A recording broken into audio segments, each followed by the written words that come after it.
All right, more, just to make sure you got yeah, so go ahead and turn around. So the beginning, especially for the first couple of weeks, it's going to be a lot of this. Like, I'll talk for a while. I don't want to talk continuously without end. So I talk for a while, and I'm like, go try this for 15 minutes.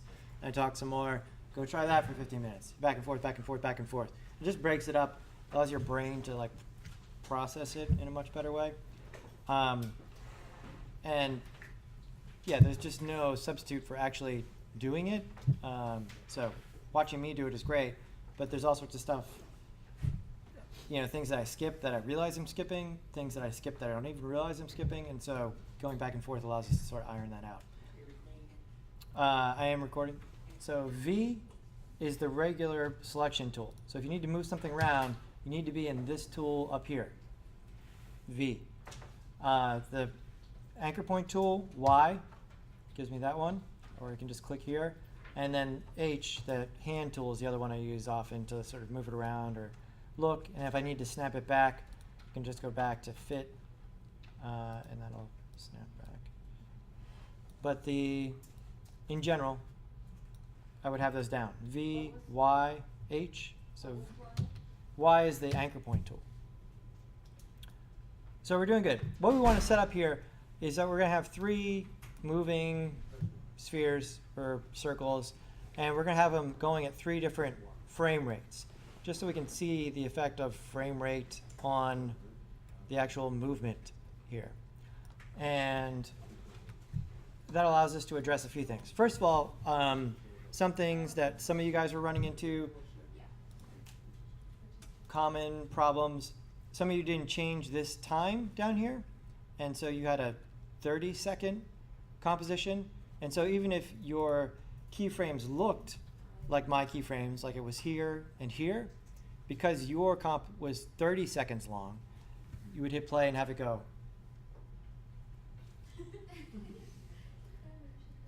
Really, really, really slow. And so you got to remember that you got to be able to glance at the timeline and know the relative timing. For right now, when we hit spacebar, things will pretty much play in real time. Later on, that's not the case because it'll take a little while for the computer to figure it out, pre-render it. But for right now, like the timing when you hit spacebar will be relatively accurate. And so when you look at it, even though these all say F, you need to look at the timeline and be like, okay, 300F, that's 3 seconds to here, right? And like I said, all these ones at the beginning that we're going to make, these are going to be short.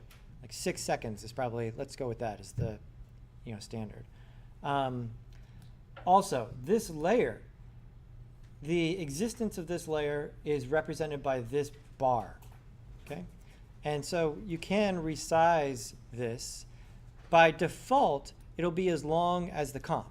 So if I just make any sort of new thing, you see that it makes it as long as the comp is. If I were to retime the comp, at any time I can go back to composition settings and get back to this window and say like, okay, I need to make this comp longer. Let's say I need to make it 26 seconds. Great. It looks exactly the same. It is because the window stays at the same zoom level, but now if I zoom out, you see that there's an additional 20 seconds afterwards. I have the same stuff, but then it just goes away because this represents the timing, like how long that layer exists in time. So let's step back. What's the shortcut for undo? Control Z, right? And the ends of the layer can be adjusted just by dragging this. And so the keyframes stay where they are, but here now the ball would start animating and then just disappear because the layer is off at that point, right? So this is the on and off part of the layer. And by default, it's going to be however long the comp is when you create the layer. Everybody with me there? So that gets people at the beginning. What other mistakes did I see? Primarily that. All right, so those tools, and there we go. Cool, so let's we made one that's moving across the screen. We want to see 3 of them move across the screen together, but at different frame rates. And so we need to make some copies of this. And let's see what the best way to go about that is. I could just totally duplicate it as is with just Control-C, Control-V. That creates circle 2, right? And now I have 2 of them. They're right on top of each other, which is why it still looks like one. And if I look, when you copy and paste, all of the keyframes come along for the ride. Everything is still there. That's great if I just want an exact copy, but most of the time that's not super useful because it is right on top. Usually we want to make a copy, but sort of offset it or move it somewhere else. And what a lot of people do is they copy paste, and then they're like, okay, let's take this ball and move it down. Like, oh, okay, what happened there? So it took the copy, and I drug that ball down, but it's dragging it down and setting a keyframe. So if we look at that one now, we see that this one, does that, right? Which is also not exactly what I want in this instance. Remember, once you turn on the stopwatch, every change you make will record that change as a keyframe at that point in time. So how do I easily duplicate it but offset it? Because this is something you want to do often in After Effects. I'm going to Control-C, Control-V, make the copy, or you could also Control-D. Control-D is duplicate, just duplicate. Now, I want to see all the keyframes. Anybody remember that shortcut? U. Who said that? Yep. U. Shows me all of the things that have keyframes. Right now we've only keyframe position. And so before I drag this copy, I'm going to highlight the keyframes. So I can just drag a square over that to make sure that those are selected.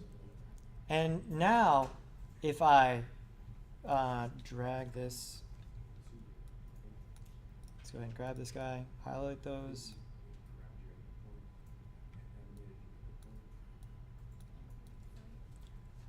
You see that the keyframes come along for the ride, right? I have the playhead lined up, and I'm able to drag this down and do much more of what we want here, right? We want it to move in the same way, but just be slightly offset. And so if you don't have the keyframe selected, you end up getting what I was doing before, where it would move it down, but not offset all of the keyframes. And so this makes it much easier to actually create something that moves the same, but is slightly offset. You end up wanting to do this a lot, right? Where you have, I've made some animation, I don't want to remake it all, I can just sort of displace it. To do that again, I'm going to go ahead and grab this one, Control-C, Control-V, hit U, so I can see all the keyframes, right? And again, I don't want to just, it has to be lined up, but I don't want to just drag this down, because you see that only displays the one keyframe, right? The keyframe that is at the beginning. So if I play this now, that one would go back to the other endpoint, right? And so I got to get both of them. If I had many, I'd want to highlight all of them and then drag this one down. Once I start dragging, I'll hit Shift so that it's in a perfect line, right? All of our design principles are still at play in this class as far as things that should be aligned, should be exactly aligned. All of those tools are still available here, like the Align window from Illustrator is exactly the same. All that stuff is pretty much the same over here. But now I can be sure that that's exactly in a line, right? If you want something aligned, it has to be perfect. If you want it to be displaced, it has to be obviously displaced. You don't want people to be confused as to what you're showing them, right? They're like, is he trying to align this stuff but just isn't very good at it? You want it to be, actually aligned. So now I've got 3 of them moving together. Want me to do that one more time? Let's break it down into some steps. Step 1, duplicate the layer. Control D. Step 2, see all the keyframes. Hit U. Step 3, be sure to grab all of the keyframes. Make sure your playhead is aligned with the keyframes. Step 4, go ahead and drag this to the new position. You'll know whether or not you're doing it right because you'll see the line move. If the line becomes curved or slanted or something, you know you've made a mistake. Yes, Corey? What was step 4? Move the, highlight both keyframes, right? So you could either click one and then shift click the other one, or the way I most often do it is just draw a square there to select all of them. One more time, Control D, U. Grab these. Make sure I've got the wrong tool right now, right? V.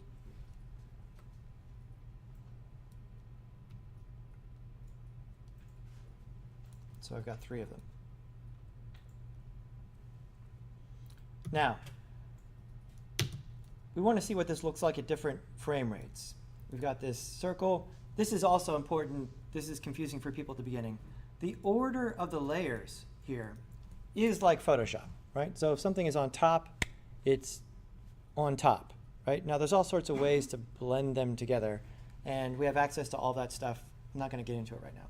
But the on top layer of the compositing has nothing to do with the actual position on the screen.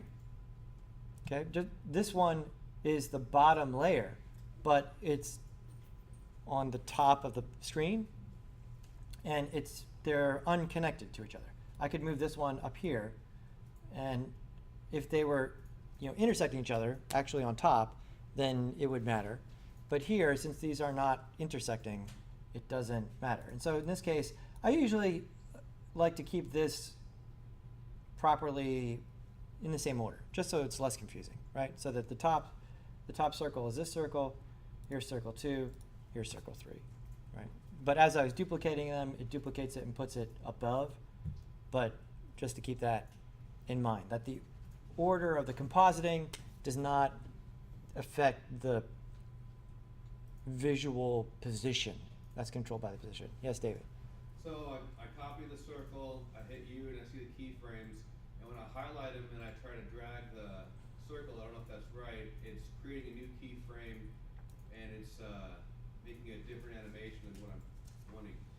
You might, I think you probably have delete this one. When you drag it, if the playhead is not aligned with the current position, one of the keyframes, then it'll make a new keyframe. So watch this. I'll displace this. And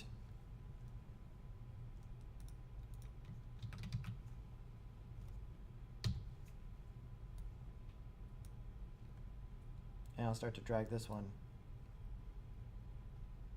And you see it made this additional keyframe there. Yeah. Because the playhead is not lined up with the existing keyframes. Everybody see that? All right, so if I want to fix this, do it correctly, move the playhead exactly. If you're not sure if you're exact, zoom in. What's the shortcut for zooming in? Plus, yep. I know I'm exactly lined up. It's pretty easy to line it up exactly given the amount of time we have. When you have a much longer timeline, you can see it click in. When we have 6 seconds. If it's much, much longer, it's harder. Now that it's lined up, if I drag down, it's not creating any new keyframes. Got it. Great. Now, the last part of this puzzle for creating what we want to see here is that we want to see some examples of how frame rate affects this. Now, we're going to create sort of a visual example. Just watch what I'm doing here. And this is a fairly, compared to the other parts, it's fairly easy. That duplicate thing, once you do it a couple of times, it'll be in your muscle memory. Okay, so we get to use our first effect in After Effects, which is super fun. If we come over here to Effects, if I tilde this one, yeah, there's a lot of them. You know, there's a reason this program's called After Effects. There's like a gazillion effects, right? They do all sorts of different things. Searching through the effects menu by drilling down is useless, right? There's a gazillion of them. Almost always, I know what I'm looking for and I search. You can just type and search. And so what we're going to do is we're going to change the frame rate for the other two circles. And so our top circle is going to run at 24 frames per second. Our middle circle is going to run at 12. And our bottom circle is going to run at 6. So we can see them all at the same time and get an idea of how frame rate affects all this stuff. I'm going to turn off my title save, clear things up a little bit. And so the effect that does this is called Posterized Time. Posterize. Posterize. So you've seen this before. It's a Posterize is a effect that's readily accessible in Photoshop, right? And it's doing this. It's reducing the amount of information. When things were posterized here, like the famous Obama poster, you know, it's been, the amount of color space has been reduced. They used to have to do this in order to print things properly. But that's what's going on. It's a reduction in the resolution of the information. Now, this is posterizing color space. What we're going to do is posterize time, right? And so we're going to reduce the apparent frame rate. We don't quite grab that yet. It'll make sense when we see it. So in order to apply an effect, make sure you have the layer that you want the effect to go on selected, and then you double-click the effect, and it goes on that layer. And so over here, I'm going to look for P-O-S-T-E, there it is. So not posterize, right? Style posterize will posterize the color.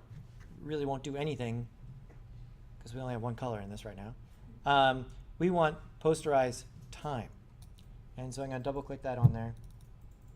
And there's only one parameter for posterized time, which is great, which allows us to change the apparent frame rate of just that layer, right? So we're not changing the frame rate of the whole comp. The whole comp will still run at 24.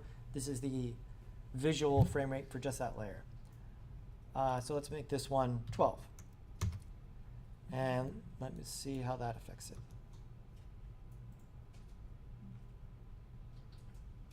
All right, so for every 2 pictures on the top circle, we get 1 picture on the bottom, or the middle circle rather.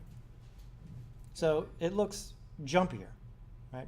There's just half as many pictures going by in the same amount of time.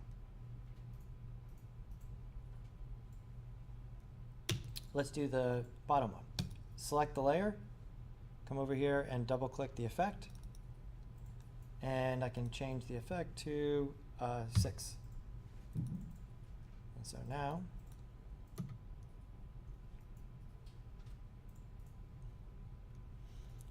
all of these have the exact same keyframes. They start moving at the same time. They stop moving at the same time. They start moving at the same x coordinate, and they stop moving at the same x coordinate. The y is obviously displaced.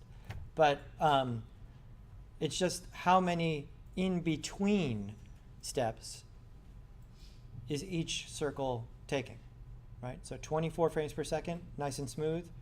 12 frames per second, smooth-ish, but especially when we're seeing them all at the same time, this is obviously smoother, right? And this one clearly chunky, right? And this begs the question, well, how many pictures per second do I need for it to be animated? Well, there's not a magic number. Like at 7 frames per second, no animation. At 8 frames per second, it's animated, right? That's not how it works. It depends a lot on what the pictures are, right? Even though this is, you know, less time resolution here at the bottom, we can still perceive what's happening. We're visually connecting each of those circles as the same circle that's moving across. If you just take like 24 random pictures off the internet and play them back at 24 frames per second, that's not really an animation. It's just like a very fast slideshow, right? Because there's no visual continuity between the content of the pictures, right? And so here, usually somewhere between like 8 and 12 frames per second is where things get smooth enough to start looking, right? And again, this is not an issue where more is better, more is different, right? This is a stylistic choice. For a while, it was a technical limitation. It would take twice as much work to draw 24 frames as it would 12. Now, with computer animation, it's not the same kind of issue, right? The computer needs to draw out more frames, but most of the time that's not a limiting factor.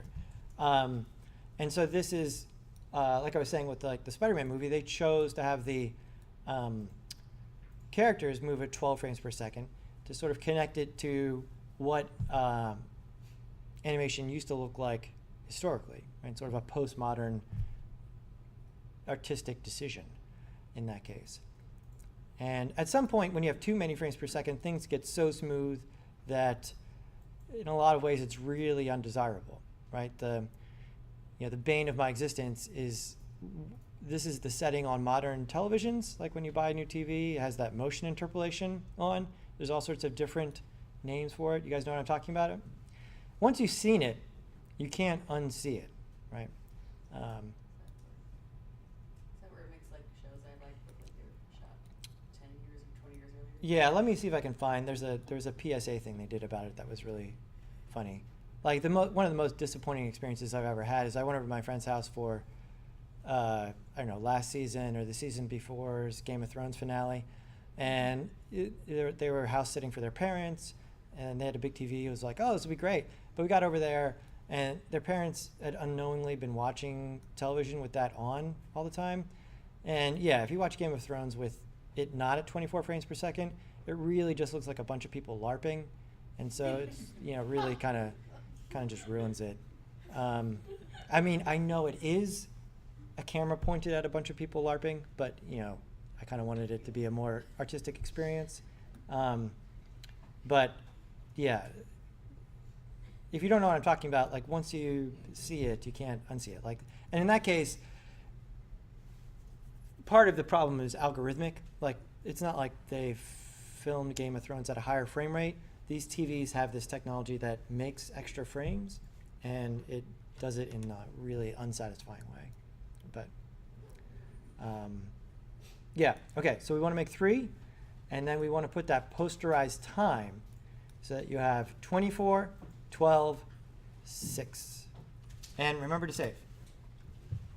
In fact, go ahead and try out increment and save. Let me stop recording.